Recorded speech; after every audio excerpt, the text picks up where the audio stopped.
Welcome to the first of three studies in the book of Joel. My prayer is that as we look at this prophecy together and we're seeking God, we're going to hear the voice of God for us today in our own current situations. So Joel chapter 1 and verse 1. The word of the Lord came to Joel, son of Pethuel. Who? We don't actually know that much about Joel. Like with some prophets, there's no information. There's no information given about the date, what king was around, family history. And I think that's probably deliberate because maybe his intention was to draw our attention to the prophecy and away from the prophet. So let's get into it. First, he outlines a problem, then he explains the effects of that problem, and then he goes on to show how people should respond to this, all in this chapter. First, the problem then. A national disaster. Verse 2, hear this, you elders, listen, all who live in the land. So Joel starts with the elders, the leadership, those with influence and authority, and then continues to address everybody else. He's saying, leaders, you need to hear this, but it's for everybody, the entire nation. Nobody escapes. Has anything like this ever happened in your days or in the days of your ancestors? He goes on. Another way of saying this, these are unprecedented times, something we may have heard in recent times. And in verse 3, he says, tell it to your children and let your children tell it to their children and their children to the next generation. So this message will be memorable into the future. We looked back to our ancestors in the last verse. They had never seen anything like this before. Now, in this verse, we look to the future of our grandchildren, and they will one day say the same. So what is happening here is truly memorable. Memorable because there is more to it than just the physical. What is happening in the natural has prophetic symbolism for the future. The day of the Lord, a key concept in a lot of biblical prophecy, but more of that in the next chapter. For now, let's just stay in Joel's present reality. Verse 4, what the locust swarm has left, the great locusts have eaten. What the great locusts have left, the young locusts have eaten. What the young locusts have left, other locusts have eaten. Or in other words, when the first wave has gone and you just start to piece things together, there will be a second wave. Did you know that there are actually 9 words for locust in Hebrew? No, I didn't either. And here we've got 4 of them in one verse. And the meanings are apparently hard for our modern scholars to interpret. One modern interpretation of this particular verse and the 4 types of locust here are: the first wave was cutting, the second was swarming, the third was hopping, and the last was like a destroyer that completely finish the job off. These meanings, though, are taken from other Hebrew words that sound most like the word used for locust in each case. It doesn't really matter to me. The point is there are 4 waves of attack. There may be some events and emotions in this prophecy that we can relate to. Let's not get caught up in numbers, though. 4 waves of disaster. Are there 4 waves of disaster coming to us? No, actually, Joel in the Hebrew is very poetic in style, and it's possible that when he referred to 4 waves, he was actually using a literary technique, just repetition, wave upon wave, poetic repetition. Anyway, on to the effects of this national crisis. We've seen the problem. Part 2 of this chapter is how it affects the people. Wake up, verse 5, you drunkards, and weep. Wail, you drinkers of wine. Wail because of the new wine, for it has been snatched from your lips. As well as a call to sobriety and turning from alcohol abuse, this verse actually just addresses drinkers first because they'll be among the first to be affected. The locusts have eaten the grape and the grain, actually, and so that's where we make wine and beer from. Alcohol addiction will no longer be your main problem. Hunger and starvation are going to dominate. Look at verse 6. A nation has invaded my land, a mighty army without number. It has the teeth of a lion, the fangs of a lioness.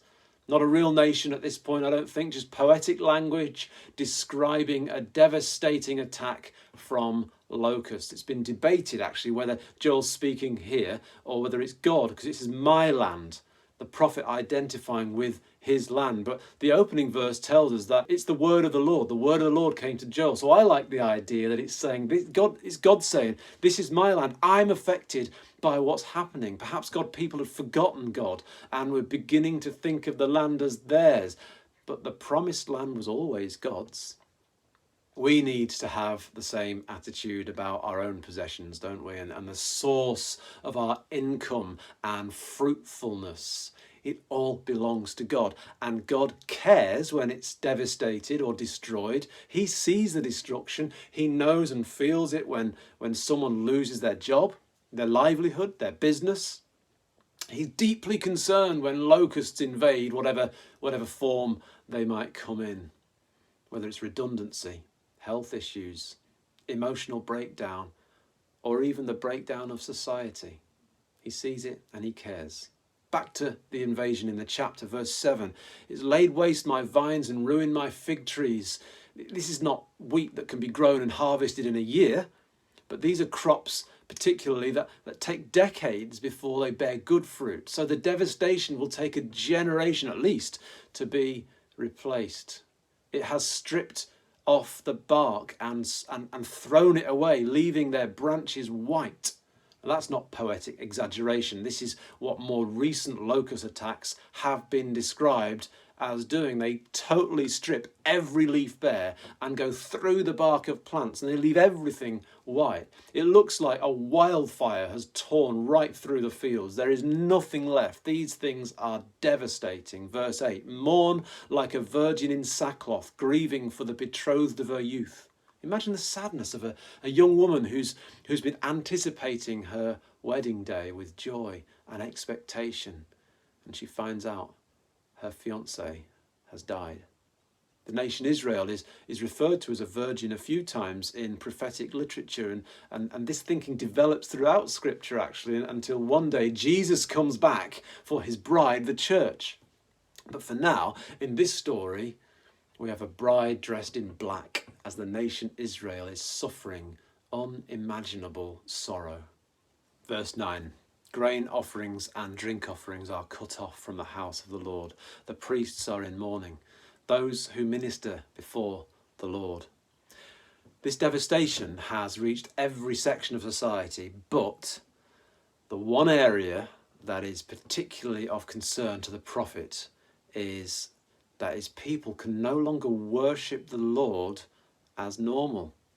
With no wheat and no grapes, they have no grain and they've no drink offerings that they can offer to the Lord. So in this context, whether you're a heavy drinker or a heartfelt worshipper, your normal has been completely overturned by this devastation. Both the pubs and the churches are in lockdown. Verse 10, the fields are ruined, the ground is dried up, the grain is destroyed, the new wine is dried up, the olive oil fails. No mention of the old wine here, but I assume that's all gone too. And the new wine is dried up. New wine always means hope to me. I don't feel like we're really talking about the new wine that Jesus talked about, just the hope of a new harvest and prosperous, sustainable, abundant lifestyle for the readers and their kids and their grandkids. Joel doesn't mince his words. Look at the next verses. Verse 11, despair, you farmers, wail, you vine growers, grieve for the wheat and the barley, because the harvest of the field is destroyed. 12, the vine is dried up and the fig tree is withered, the pomegranate, the palm and the apple tree. All the trees of the field, they're all dried up. Surely the people's joy is withered away. I can just about live without food for a while, but I can't live without hope. And what is being described here for me is a complete lack of hope. The produce described here as gone is the produce of prosperity and blessing. Good foods, all gone, and no way of getting them back quickly. God's people being addressed here were predominantly a farming community. With the loss of livelihoods and jobs and the threat of starvation, the locusts had hit hard both health and economy. How do God's people react in these times? Well, we always have faith and we always have hope and we always trust God. But sometimes, it's just absolutely appropriate to mourn, to grieve, to face the reality of our sadness rather than put on a brave face and pretend we're handling this just fine.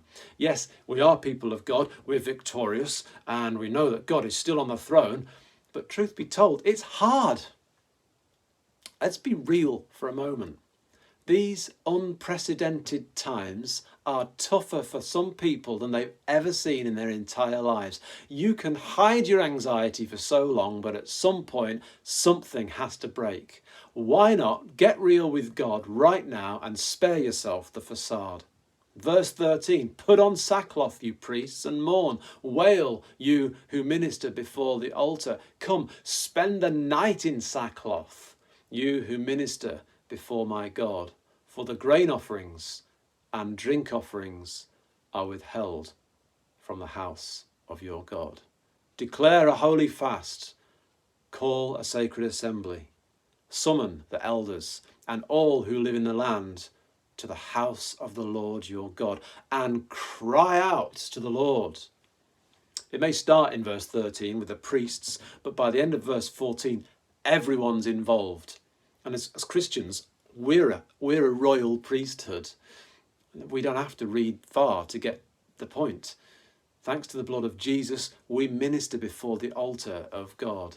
So we can come before him with our lack rather than the offerings we would so love to bring. Sackcloth here was worn during times of mourning and great sadness. And it's also associated with repentance, but repentance isn't mentioned here, nor is sin. I wonder if what's happening here is just a real life fallen world tragedy, and Joel's just telling the people how to respond. Repentance may have to come later, but before we're ready to repent, sometimes we just need to come through the process of accepting our situation as it is. God is gracious and he allows us to take that journey, to stop, observe and fully take in our current predicament and simply cry out to him from where we are in the moment. So how do we respond in times of great mourning? Using these verses as a model. First, go to God and get real. Verse 13 again. As those who are able to come straight to the altar, we read that in Hebrews 13 verse 10, we must first take our grievances directly to God. Go to God and get real. Grain and drink offerings have been cut off because there was nothing left to offer. In the same way, yes, we're always to come to God with thanksgiving in all circumstances, but sometimes all we can do is cry out to Jesus with inner groanings, with unutterable anguish, to spend the night in sackcloth, sleepless nights, crying out to God. Let's get real before God. So number one, get real. Go to God and get real. Number two, don't grieve alone. Verse 14, gather with God's people. You may be tempted to get lost inside your own head, to isolate yourself, to stay away until you feel better and perhaps until you feel like you'll be back to your old self that everybody knows and loves. But in great times of great mourning and corporate loss, we need to stand before God together and respond corporately before God with fasting, with prayer, and just crying out to the Lord. Together, we're one body. If we can't meet physically, we must find ways of staying connected to other Christians. Ask the Holy Spirit who you should reach out to. So we've seen the nature of the problem of locusts, and we've seen its effects and how people should respond. Now it's time for the prophet to momentarily shift our attention, shift our focus from the current crisis to a picture of the future. Look, verse 15. Alas for that day, for the day of the Lord is near. It will come like destruction from the Almighty. So we've switched tenses from present catastrophe to future prophecy. Just for this verse in chapter 1, we see a snapshot of where the prophet is heading with his treatment of the locust army. There'll be more of this in chapter 2. But for now, we just round off with some of the things that people might have been crying out to God about. Rhetorical question, verse 16, has not the food been cut off before our very eyes? Joy and gladness from the house of our God, verse 17. The seeds are shriveled beneath the clods. The storehouses are in ruins. The granaries have been broken down, for the grain has dried up. 18. How the cattle moan, the herds mill about because they have no pasture. Even the flocks of sheep are suffering. Verse 19. To you, Lord, I call, for fire has devoured the pastures in the wilderness, and flames have burned up all the trees of the field. Now, Joel is a poet, but it's quite likely that these are literal flames. It's reported that the worst locust invasions tend to happen in particularly hot summers during weather conditions that cause fire. But let us not forget that fire and judgment are often linked. And while the prophet has not specifically mentioned repentance from sins, like even the drunkard's only told to wake up and acknowledge the problem, the sense of God's judgment hangs like a growing shadow over the reading so far. And more of that in the next chapter. Verse 20. Even the wild animals pant for you. The streams of water have dried up, and fire has devoured the pastures in the wilderness. And here we leave it until chapter 2, with even wild animals panting for God, like the deer in David's psalm who pants for water. If even the animals are looking to God in this time, how much more must we, his people, turn to him only? For now, let's just remember, in our times of trouble, go to God and get real. Bring your grief honestly before God, with all its ugly truth and groaning. 2, don't grieve alone. Join other faithful believers in prayer, fasting, crying out to God. And 3, remember, there is a day of the Lord still to come, when the God of justice will bring all things to absolute conclusion. More of that next time.